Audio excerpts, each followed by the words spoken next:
Tēnā rā koutou katoa, nei rā te mihi ki a koutou I tēnei wā. Today I'm talking with Max Rashbrooke, particularly focused on his book, Too Much Money.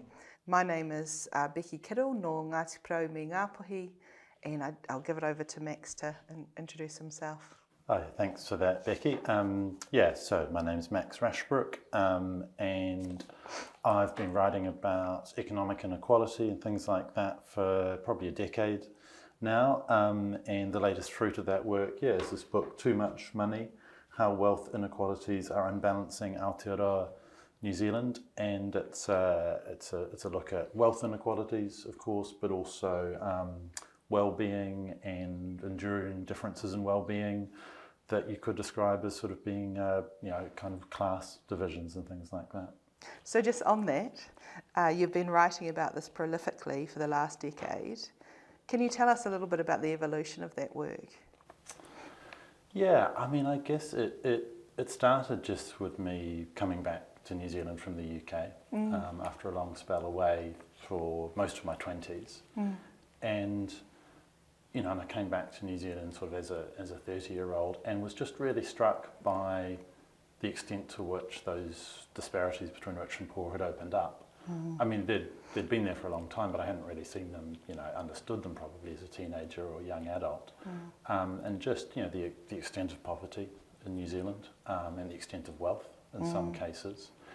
And, we weren't really in 2010, 2011, having much of a discussion about that, I don't think, sort of, in mainstream New Zealand. And so I got interested in that and, was making connections with Bridget Williams' books. And so that turned into the book Inequality in New Zealand Crisis, which was an edited collection. And, that landed just as interest in inequality was really picking up.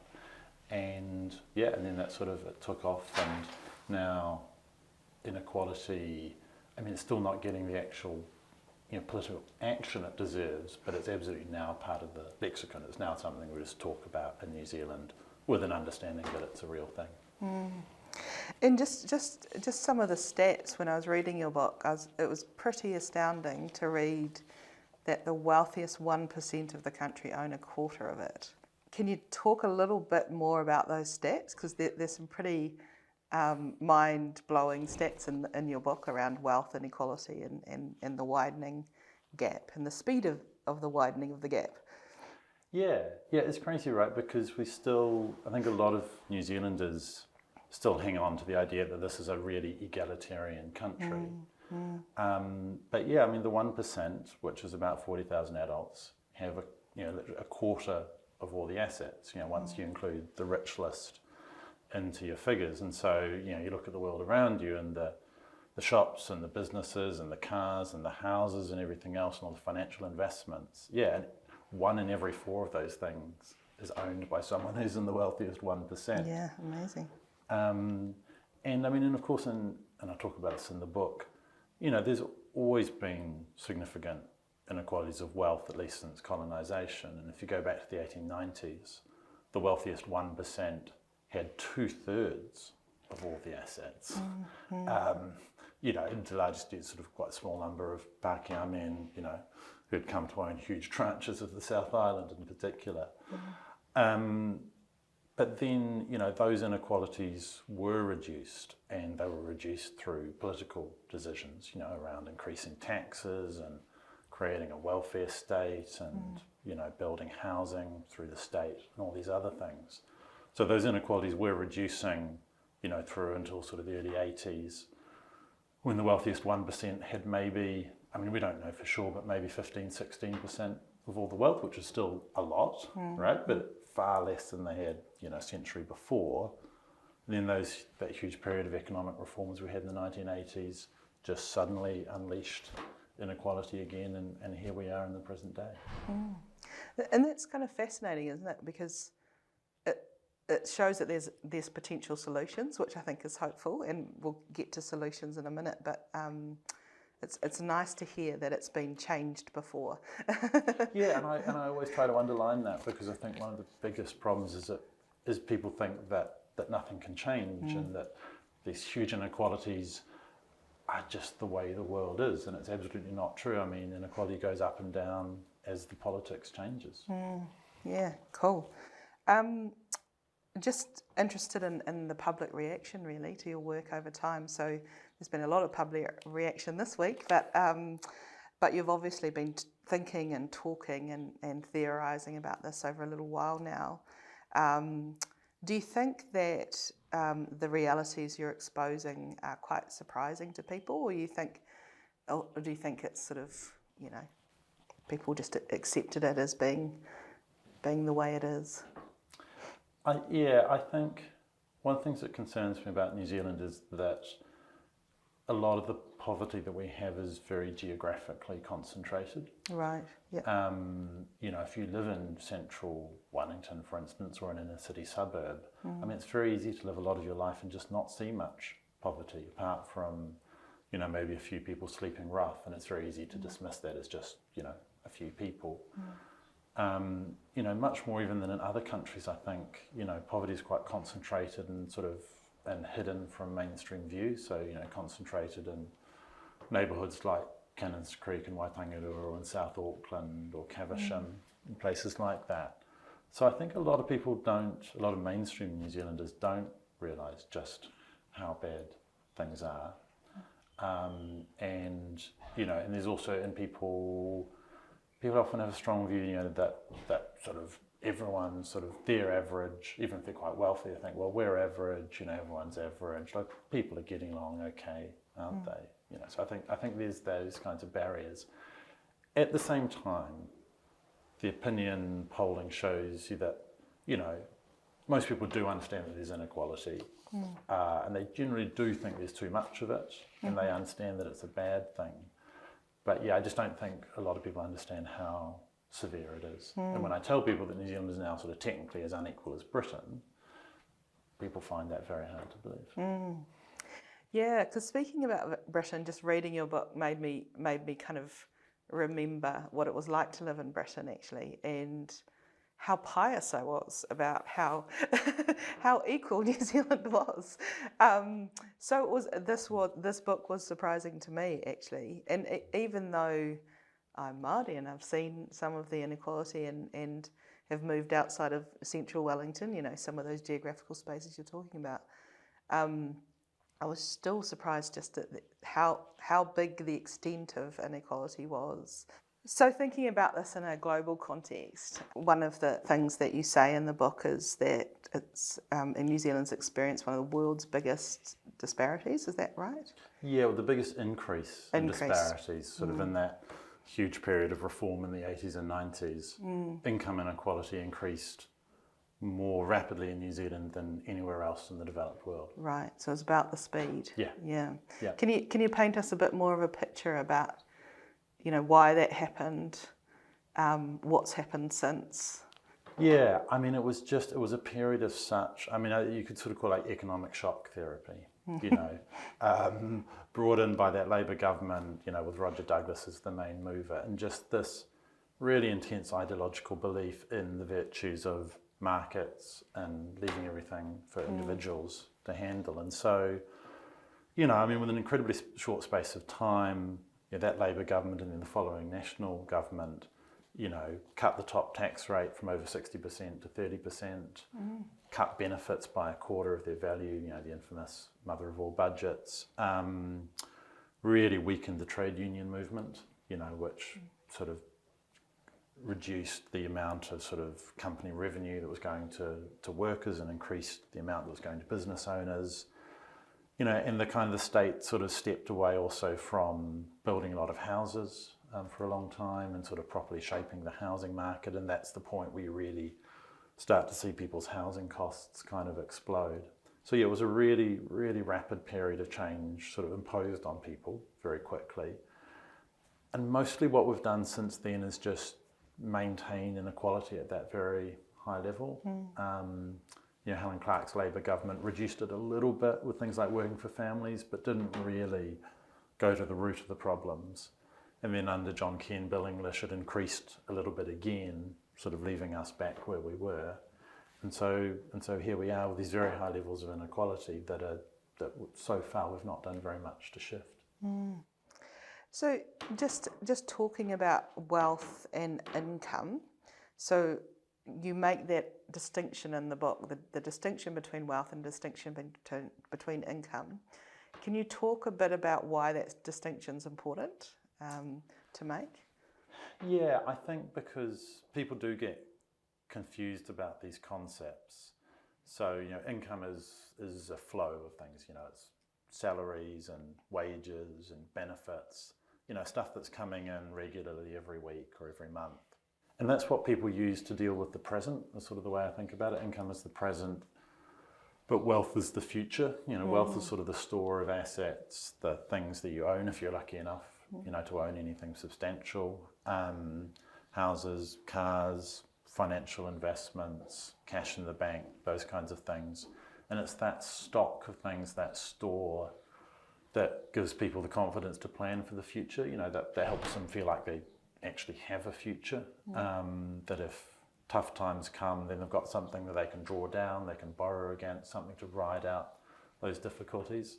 I mean, obviously, income and wealth do sort of connect to each other. I mean, often people save wealth out of their income, and then the wealth in turn generates income. But they're different things that sort of play different roles in our lives, I guess.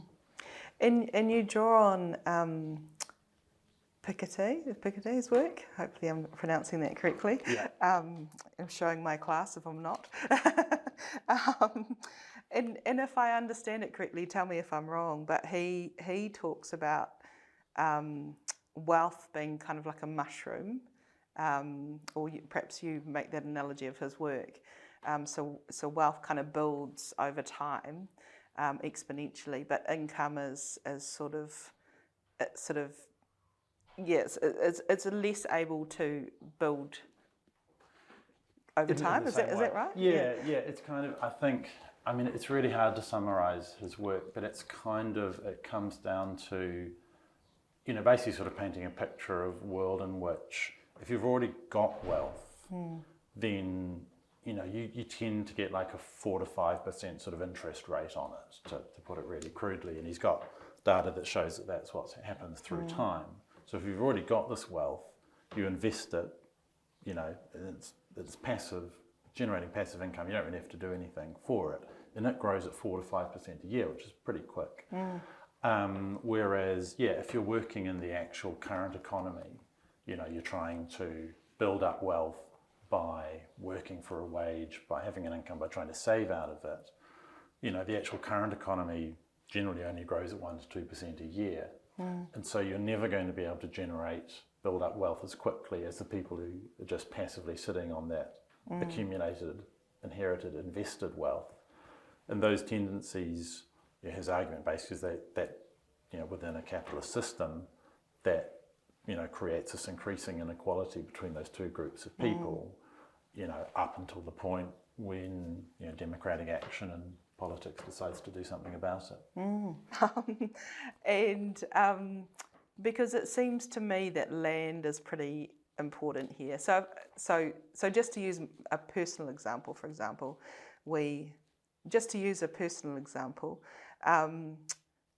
bought a house in 2015 when I came back from the UK.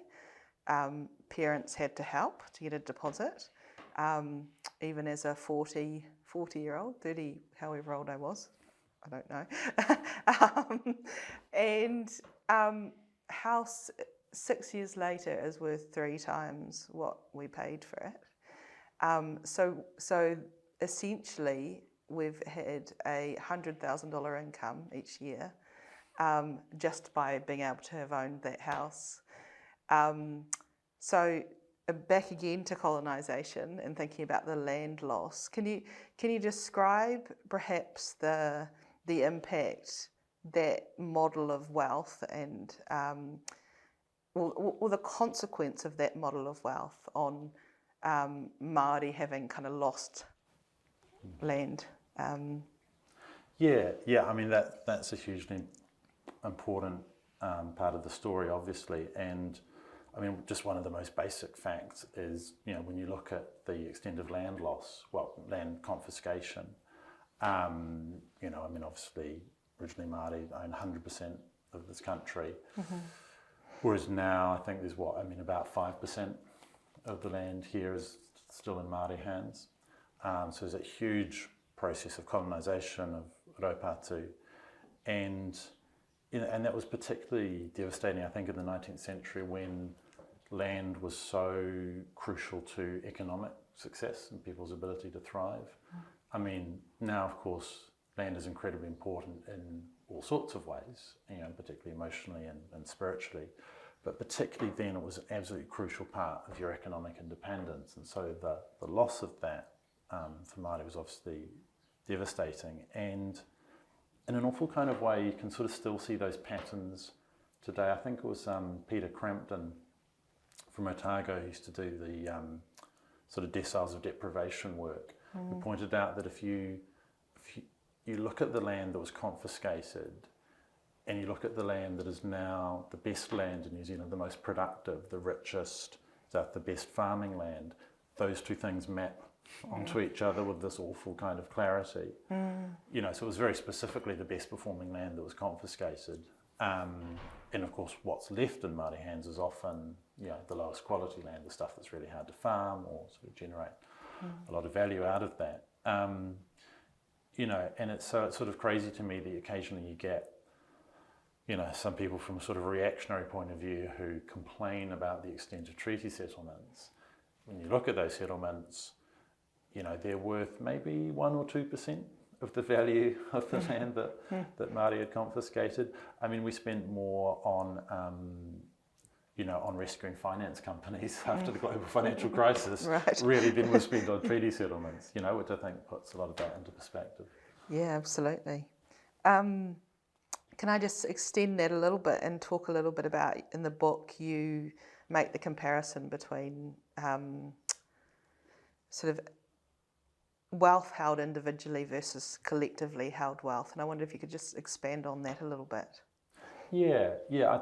I thought that was an important point to make because, we often think of wealth in individual terms, and mostly in the economic discussion it is individual wealth we're talking about, and a lot of the data that we have is about what do individuals hold, or sort of, at best, what do nuclear families hold. But of course that's only one model of how wealth operates. And as I sort of try to point out in the book, there's, in a range of cultures, there's a lot of different models about how you hold wealth. I mean, obviously, before colonisation, Māori held a lot of their key assets, particularly land, in common.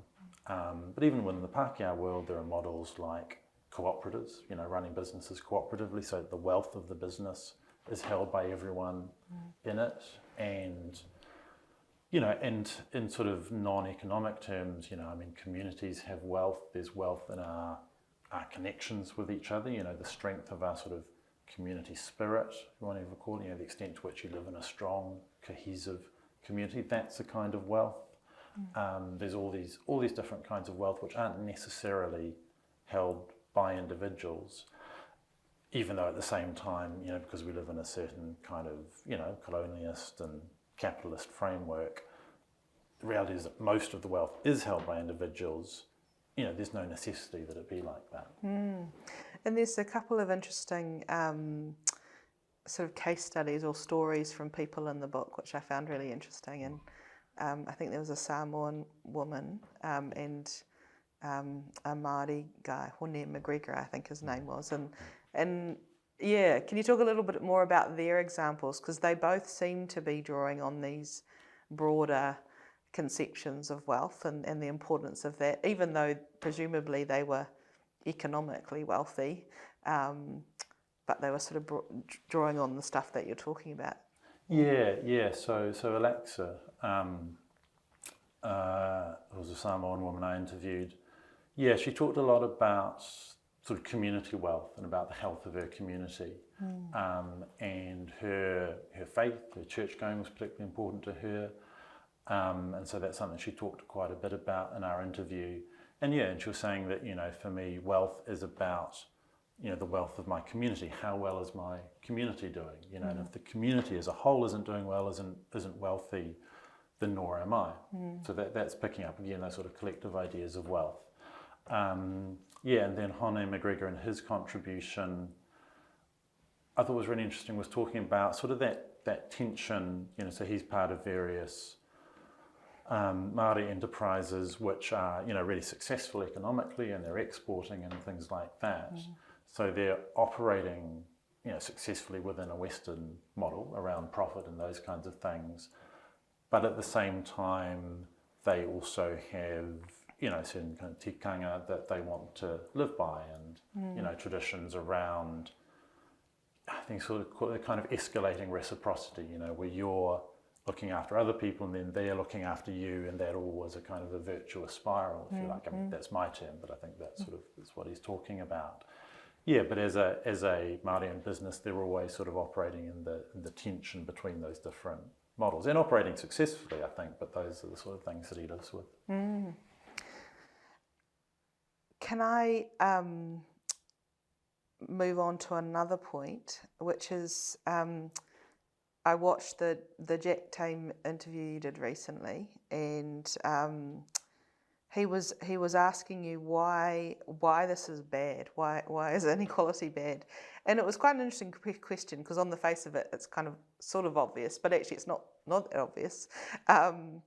And one of the things you responded with was because that it threatens democracy, and I know you've done some work on that in a previous book, and I wondered if you could just talk us through that a little bit. Like, what is that connection between inequality and democracy? Because that's not altogether obvious, I guess.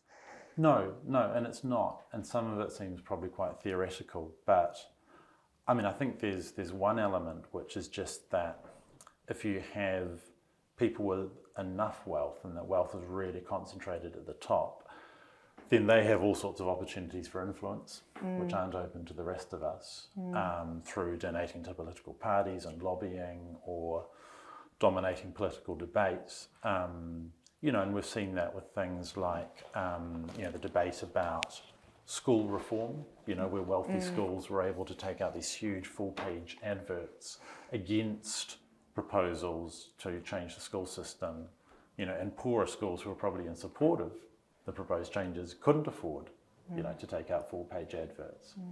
So I think that's sort of quite, threatening to democracy, in the sense of it pushes against the idea that we all have an equal influence in the political system, which is something that absolutely should be the case, even though it never really quite is. But also in a more general sense, I think democracy relies on people seeing how the other half lives. I mean, I put it in really sort of crude terms in the book, which is that, if you're going to vote in an election, or you're even just submitting on some proposed bill or whatever, if it's a law that's going to affect everyone, and you have no idea how the other half lives, how can you even coherently vote or have a say on something? But that's what happens in a very unequal society, is you get, rich people living surrounded by rich people, and poor people living surrounded by poor people, and people lose that sense of connection with how other people are living. And I think democracy is weakened by that, and in extremis becomes actually really hard to maintain if those divisions get too great. Yeah, no, fascinating. There's a Richard Sennett talks a little bit about the city being a really important kind of space for seeing people who aren't like us. Ideally, but yes. you actually have to have different kinds of people living in a given city, right? Yes, yeah, no, that's right. So leading on to that, you also talk a little bit about a meritocracy. You slightly poo-poo the idea. Can you expand on that and talk a little bit about why that's not necessarily a nice pure kind of concept that we can draw nicely on? If we just work hard, we will get there. Yeah, that's the meritocratic idea, isn't it? Yeah, it's really interesting, because I suddenly feel like the meritocracy is having a sort of a negative moment, in the sense that it's suddenly really coming under scrutiny, and a lot of people are sort of writing about it. I think, and there's a couple of levels you can critique it on. This idea that, yeah, if you work hard, do the right things, you'll get ahead in life. And also that, the positions that are available in society should go to the people who are most able to fill them. Now, you can sort of critique that on its own terms and say, well, yeah, look, that's a good idea, right? It's better that people get positions on merit compared to, some of the old versions, like based on, nepotism or corruption or, wealth or, whatever. But even if that's going to be true, if rich children and poor children have totally different starts in life, then they're not in an equal competition for those positions. And so, the meritocracy just doesn't operate as purely as people think. It needs a huge amount of effort by the state, to ensure equal opportunities for everyone if there's going to be a meritocracy. But you can also step back from it. I think this is what people are doing increasingly, is say, well, yeah, but what about the whole sort of foundation of this idea of the meritocracy is that, there's only a limited number of prestigious positions and they will bring with them much greater rewards, pay and prestige and things.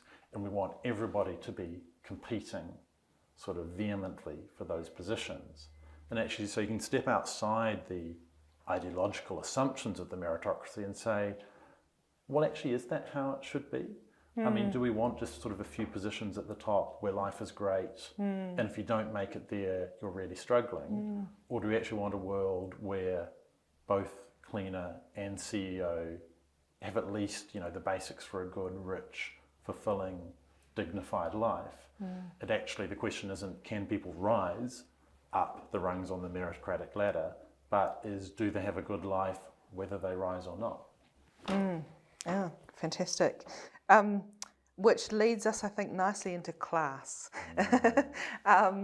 So I want to talk activated almonds and granola smoothies. So I haven't had either, which may indicate something about me. But when I was reading that part of your book, it made me smile because I had a Fulbright interview a few years ago, and Fulbright want you to be well-rounded. And so they ask you about your hobbies, and I said, cooking. And they said, what type of cooking? I said, French cooking. I've never cooked a French dish in my life. And I was trying to think, what's French? It's duck à l'orange, or trying to think of all these French dishes. But the reason I'd said cooking is because I was doing this sort of maths in my head. What I'd actually been doing is renovating this house that we'd just bought. And I said to myself, that sounds too middle class. I won't say that. So then I came up with French cooking, which was absolutely middle class. So it was slightly ironic, but anyway. So I just wanted to talk a little bit about that. And you talk about Bourdieu and the sort of relationship between taste and things. And as we were talking about before, class was really evident in the UK. And it was quite weird being a New Zealander because you almost felt a little bit classless. You could talk to people who were sort of upper class and middle class or working class, and it didn't sort of seem to matter. But over in the UK, and you talk a little bit about the survey that they started to kind of rethink class and come up with slightly more nuanced categories. And I wonder if you could have a go at, or just talk a little bit about whether we need to come up with some more nuanced categories, whether categories are useful in the first place, what they might do for us, what they might do for sort of policy response. Yeah, can you sort of talk a little bit about that? Yeah, it's a really interesting one, and it's kind of, when I started out on the book, I was sort of writing about wealth inequality, but what quickly became apparent to me was that it's not just that there's inequalities of economic wealth, but actually increasingly, if you have economic wealth, there's all those other things that it can purchase, so it purchases better housing and, private health care and, access to, the grammar zones, so, certain kinds of education, and then universities, especially the most prestigious university courses, recruit very heavily from those sort of, wealthy, private or sort of high-end state secondary schools. And so there's all these other kinds of advantages that accumulate around wealth. And then if people are able to pass those on to their children, then you've kind of got these increasingly entrenched differences in life opportunities between wealthier families and poorer families. And that is basically when people have talked about class, that's basically what they've had in mind. These hierarchies which start with wealth, but are actually about differences in all these other kinds of goods, education and housing and things, which lead to profoundly different life chances. And one part of that, is, sort of Marx talked a lot about financial capital and, capitalists versus workers. But you also have people like Weber who were saying, well, actually, sort of your human capital, your level of education and stuff is, what really drives class, because that's what determines how much you get paid, and that's how people get sorted in the market, is according to their educational ability. And then you have people like, Pierre Bourdieu, who sort of said, well, actually sort of your cultural knowledge, sort of having the right tastes, knowing the right ways to think and talk and behave, having the right taste in food and art and music, all that kind of knowledge is an inheritance, just like inheriting a house or inheriting money, because it's something that's incredibly useful in navigating life. And it's also it's the way that you kind of buttress your social position. It's the way you legitimate certain kinds of tastes and you hold them up as desirable and good. And that sort of is what helps you maintain your position. And, and often, and the implication of that is it's also used in a sense to sort of shame or make people feel inferior if they don't have those tastes, or they don't know the right way to behave or talk or dress or whatever. And for instance, in the book, Alexa, who we were mentioning earlier, she talks about how people are made to feel. She said there are these invisible classes that people feel. You're spoken to differently, you're talked to differently if you're a cleaner versus a CEO. And a lot of those sort of class sort of signals increase in the modern world, I think, do come through food. To come back to your point about granola smoothies and things like that. A lot of that, some people that genuinely like that stuff, and that's fine, for people who do. But there's a lot of it, you see the way people are so keen to display it. There's so much of that stuff on Instagram and other places like that. And you think, why is it so important that you display these things? And I think it's in part because it's people signaling, look at me, I've got the right tastes, I'm doing the right things, I deserve this is how I'm buttressing my position in society. And by implication, and again, Alexa talks about this in the interview in the book, there's a lot of stigmatization attached to the food choices of poorer families. And again, that's a class effect, I think, that's playing out. Yes, I remember saying to someone that I liked KFC once, and they were like, oh, I'm surprised you admitted that. And it's so, and that's become so, there's so much judgment that is attached to that. And again, Alexa says, and she's speaking from a Pacifica point of view, says, there's so much judgment that's attached to those choices when, and she knows this from, the community that she's grown up in. If you're a Pacifica parent and, you're a cleaner or you're in low-paid kind of work, you feel terrible about not being able to give your children the things that you see other children having. And KFC or McDonald's might be the one thing that's affordable that feels like a treat. So you do it, and then suddenly everyone piles in on you and judges you for your food choices. It just makes me think a little bit about actually architectural education and the relationship between class, taste and marks, actually. So there's a really interesting dynamic that happens in those kinds of courses, having recently taught in architecture school, where there does seem to be this quite subjective way of marking students based on taste, which is essentially a class-based marking system. And I don't think people have really understood that relationship. I mean, maybe I'm making too much of it, but I'm not sure. I don't think I am. And I do think there's this quite destabilising influence of taste on architectural outcomes more generally in practice. So yeah, it's just interesting to kind of think about the consequences of some of that stuff, because that results in A pluses versus B pluses, or actually has tangible effects in terms of building more wealth, actually. and that was Bourdieu's point, I think, wasn't it? That these things don't operate in isolation. Cultural capital is a kind of capital that you can exchange for other forms of capital. It helps you build financial wealth. And again, and people I've spoken to have said, you see this in the professions as well. I mean, that story about architecture to me absolutely rings true, because I've heard people who are in the legal world say, for instance, there are people in this profession who are really bright and able, but by the people in sort of the upper echelons of that world, they're regarded as a bit, someone would say rough around the edges or something like that. They don't quite know the codes, they don't quite know how to behave in a boardroom or something like that, and that has limited their career.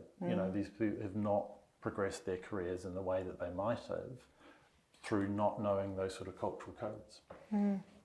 Yeah. Just on attitudes, so you talk about attitudes in I think the final chapter, and I was really fascinated by this tunnel effect, I think you'd call it. So faith in upward mobility, and it sounded like we were all very optimistic about what's possible.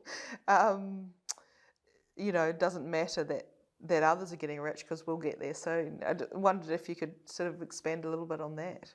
Yeah, and that's an effect that you see particularly strongly in America, I think. Where there's this great phrase that a lot of poor Americans think they're just temporarily distressed millionaires. Right. Because the American sort of story is that belief that, oh no, you will make it from the bottom, if only you do the right things. Yeah, and so the tunnel effect is a sort of metaphor. If you've got a couple of lanes of traffic going into a tunnel, and one lane is stuck, and the other lane is moving quite freely. But in the metaphor is that the people who are stuck don't resent the people who are moving freely, who are getting to their destination, because they think, oh, that's a signal that eventually our lane will start moving too, and we will also get there. And so people don't mind inequality, because they've convinced themselves that they're going to become rich as well. And and I think, and to some extent, those attitudes are quite strong in New Zealand, and I think it's probably one of the things that suppresses the momentum for action against inequality, is people thinking, well, look, I might not be doing very well, but that's not a question of injustice. It's just my time will come. I will be rich too soon. And so, I don't need to worry about inequality, and I don't see it in terms of something that's terrible that needs to be redressed. Right. It's just things will come well for me in the long run. Do you think that kind of lack of action, because of this tunnel effect, is why it's sort of allowed to run rampant, and people have had this slightly misguided idea that we're this equal country that's sort of full of equality and opportunity? Yeah, I think so. I think that's part of it. I think also, when you look at if you hear kind of a lot of middle class people being interviewed in the media, they often, and we see this in polling as well, they often express this view that there is too much inequality, but they are the victims of it. Yes, the squeezed middle, they're doing it tough, and there's this belief that rich people get out of paying tax, and that's certainly true to an extent, but there's also a belief that there's all this support for poorer people. So actually those the hard done by people are the middle classes. And that suppresses their desire to see action on inequality often, it suppresses their desire to see action that addresses poverty, because they think, well, that's just lifting up those undeserving people, Right. potentially lifting them above me and my children. Right, yeah. Which is the last thing that I want. Yes. Why am I not getting more support? So there's that. And then I also think there's just people, and I talk about this in the book, people sort of have lost faith in the idea that we can solve these problems. Yes, which kind of brings us back to your first point, really, that actually it is possible, which is, it's good to read that, because I think, I agree. I think people don't think there's a way out of it. But just going back to your point about the squeezed middle, I remember, just personal example, I remember when I came to university, when I was just out of school, there was this really strong rhetoric then about, if you're, to be crude, poor, then you'll get your student allowance. If you're rich, your parents will pay for your fees and your living costs. If you're middle, then you miss out on both of those things. So it was really strong kind of rhetoric in the student sort of space, which I found really interesting, because I happened to be in the middle at that stage. My parents were earning slightly too much to to get the allowance. The bit when you're talking a little bit about the stuff in one of those last chapters, there's a really great graph by Peter Skillings, where he's showing the difference between it's how people want wealth to be distributed, the actual wealth distribution, and is it the perceived wealth distribution? And they're quite different. They are fascinatingly it's very different. Striking. Yeah. I mean, the actual reality of the distribution is hugely unequal. I mean, the wealthiest fifth of the country have about 70% of all the wealth. I mean, it's actually probably more than that, but that's that data set. And then, when people are asked what they think it is, they think New Zealand is pretty unequal, but they still underestimate how unequal New Zealand is. So, they think things are a lot better than they are. And then when you ask them how would they like them to be, New Zealanders, when you sort of aggregate their responses, want a society that is much, much more equal still.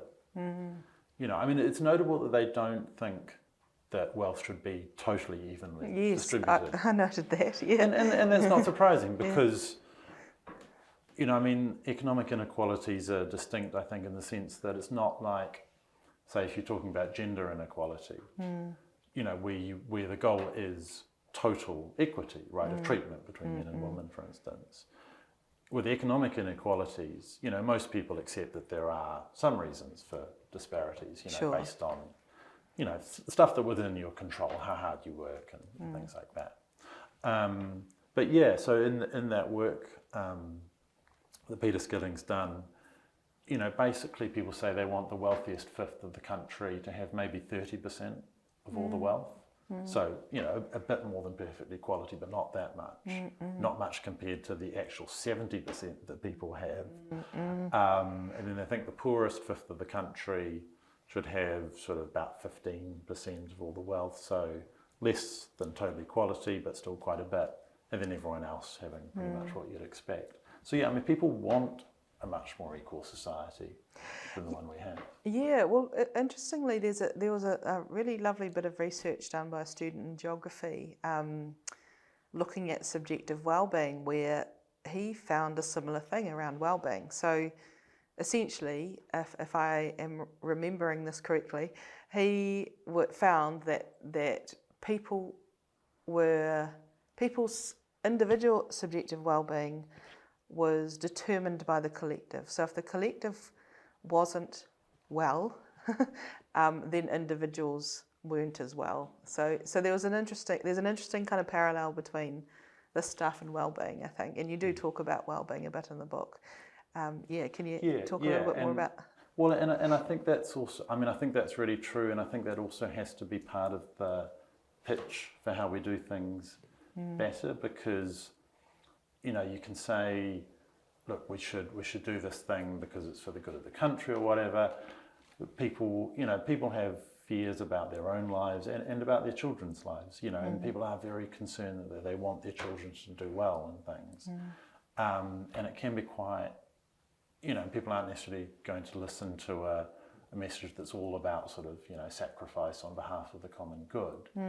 So one of the things I try to say in the book is that actually, you know, we need to make it clear that, you know, you can achieve your enhanced individual well-being through investments in the collective well-being. Sure, yes. You know, so if we actually invested more in, you know, in the school system, for instance, through paying more in tax, you know, would be in a world where you'd be almost guaranteed to send your kid to a really functional school that was doing well, that was well supported, that had all the equipment it needed, rather than, you know, an awful lot of schools which are struggling, you know, on a whole lot of levels.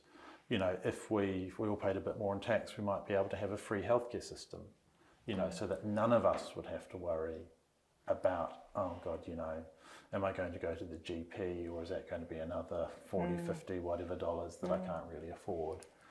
You know, so I think that it's about saying that, you know, there's that collective investment we need to make, and that is an investment in the health of the collective, but it's also through that we can all achieve our own individual well-being as well. It's an enlightened self-interest is another way of putting it. Talk about that. Yeah, I mean, I guess what the Scandinavian societies do, and look, they're not, you know, they're not sort of perfection or anything. Sure, I think there's ways you can improve on, and obviously, you know, in New Zealand, we can't just sort of wholesale pick up those ideas and plonk them down in our very different cultural context. But I think the thing that they do well, is to recognise the value of collective investments. So, you know, if you're living in somewhere like Denmark or something like that, and, you know, and you're earning a high income, you know, the top rate of tax will be 50%, you know, something like that. Right, yeah. And then that money goes into really high quality public services. And one of the great side effects of that is that you have something much closer to equal opportunities. You know, for me, one of the crucial sort of figures is that if you live in a country like the US where it's incredibly unequal, then half of what you earn as an adult can be predicted from what your parents earned.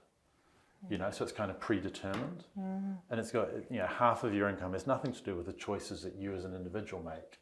It's, you know, just, it depends on who your parents were.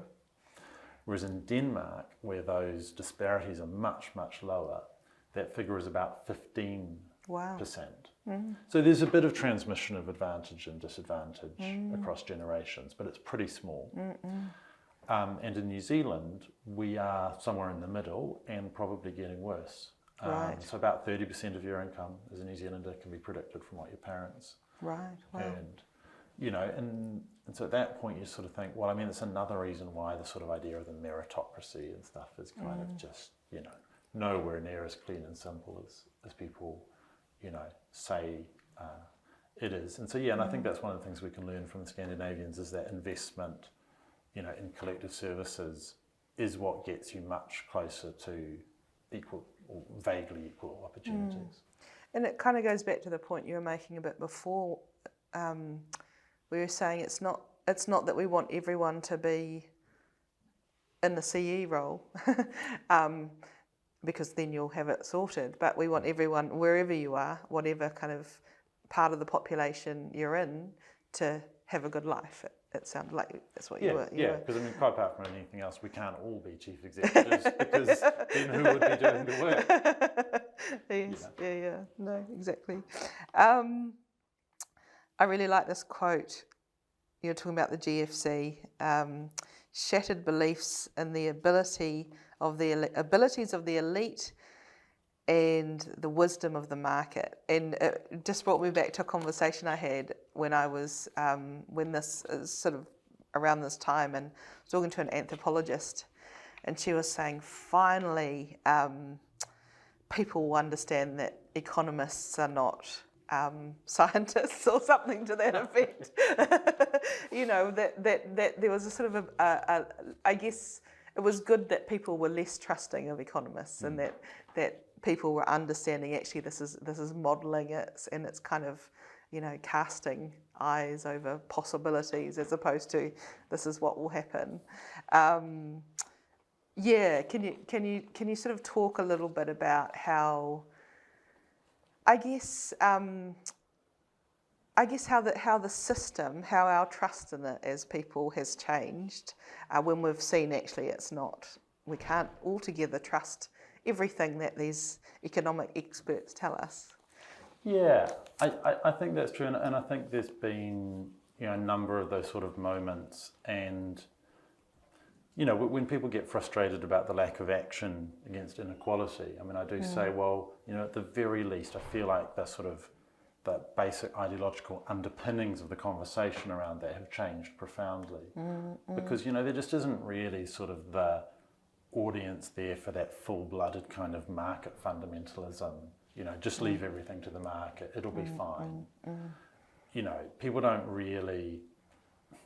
believe that at the sort of the ideological level. You know, they don't buy that that's right or fair. They, at the same time, you know, we see this in focus groups in New Zealand, and I talk about them in the book, people are still not sure what the practical alternative is. You know, they don't like inequality, they don't like the way that markets work, but they don't know how else we could do things differently. You know, they don't know that things have been different in the past. I mean, particularly if you're a young person, I mean, you've never known anything other than a very individualistic kind of pro-market approach to doing things. But yeah, I think there has been that, in a positive sense, that loss of trust in the idea that things are going to be fine, markets would sort everything out. You know, there was that idea of the great moderation. You know, we've solved the problems of sort of financial boom and bust because markets are so great and they've priced everything, and risk has been priced in, and spread and all those kinds of things, and that completely went out the window. And I also think, you know, it was a particularly narrow form of economics that was the problem. I mean, economics is like everything else. It has things to offer, and it can teach you useful things if you've got a nice broad view of what economics is and how people behave. But I think that sort of very narrow view that, you know, people are all driven by incentives and prices, and all you have to do is get the prices right and people will do the right things. Yeah, I think that's mostly gone by the wayside. Right, yeah. So I think that brings us nicely to solutions. What do we do about it? Well, I think the underlying thing, I mean, there's tons of policies and things you can talk about, but what underpins all of that is values, right? And how we see the world. And so I think we have to see the world in collective terms, and in the book I talk a bit about even seeing taxation as a collective enterprise in the positive sense. You know, if you've done well in New Zealand, if you've made money, you've driven on roads that we all funded, and you've used, you know, the state's sort of healthcare and education systems, and relied on all kinds of government-funded things, like even ultra-fast broadband. You know, so you've drawn from a collective pool of resources, and so you need to put back into that. You need to replenish it if it's going to be there to nourish future generations. So I think we have to see these things in these kinds of collective terms. But then specifically, I think we need to reduce those disparities in wealth in the first place. You know, we need to build up the wealth stakes of people who don't have any. And I talk about things like Kids KiwiSaver and schemes like that, things we could do. And, you know, and we need to ensure that wealthy people are making a fair contribution in tax terms, which they're not at the moment. So we need something along the lines of, you know, wealth taxes or capital gains taxes, inheritance taxes, something like that. And I think, and then we also need to do things that will, you know, that will help people lead flourishing lives no matter where they are, you know, create genuine opportunities for poorer children. So, and that's investing in low decile schools and investing in a genuinely free healthcare system, all those kinds of things that are the engines of opportunity. It just makes me think again about Hone McGregor's story in there. So he, you know, he's talking a little bit about this sort of sharing of wealth with this Nepalese family that he comes across. And I guess it made me think, is there a role for, and let me know if you feel like this is out of your wheelhouse, but for tikanga, I guess, around wealth sharing, you know. I mean, government policy hasn't tended to draw on Māori notions fundamentally in the way it's developed it itself, but yeah, I don't know if you had any thoughts about that. Yeah, I think definitely, and I love the stuff that Hone talks about. Yeah, that importance of sort of the reciprocal exchange, which is mana enhancing for both parties. Yeah, I think there's a lot to be drawn on there, and I think, I mean, all kinds of tikanga also about hospitality and about being welcoming towards others. Yeah, I think there's a huge amount. I mean, there's always, and I think the great thing about that stuff is actually there's potential for a recognition of those values across, you know, both Pākehā and Māori, and all cultures, because, you know, I think all cultures have got some kinds of those traditions going on. It's just that particularly in the West, we've kind of, you know, in the Pākehā world, we've diminished the importance of our sort of reciprocal tradition. Because certainly, I mean, I grew up in a very large sort of clan, sort of kinship network that was incredibly tightly linked, and where there are very strong, you know, ideas about reciprocity and sort of and support for others. And I think those things, you know, have kind of parallels with some of the tikanga, and I think we could be drawing on all of that much better than we are, and that would actually be good for everyone, but also be a great point of contact, I think, between cultures. Well, and you see this a little bit in the housing space, right? Like the around co-housing. You talked about co-housing before, and there seems to be quite a huge recent interest in this, and lots of sort of guidelines and documents being produced about how to do it well, and alongside, of course, the resurgence of papakainga, sort of Māori models of co-housing, and actually government funding that's supporting that. So it does seem to be, it feels like there's something in the wind or something, you know, that people are starting to think a bit more about the kind of collective and how one might be part of it, and the social capital that you get from it, not just for the social capital, but the kind of connectedness and all those other broader understandings of wealth that you're talking about.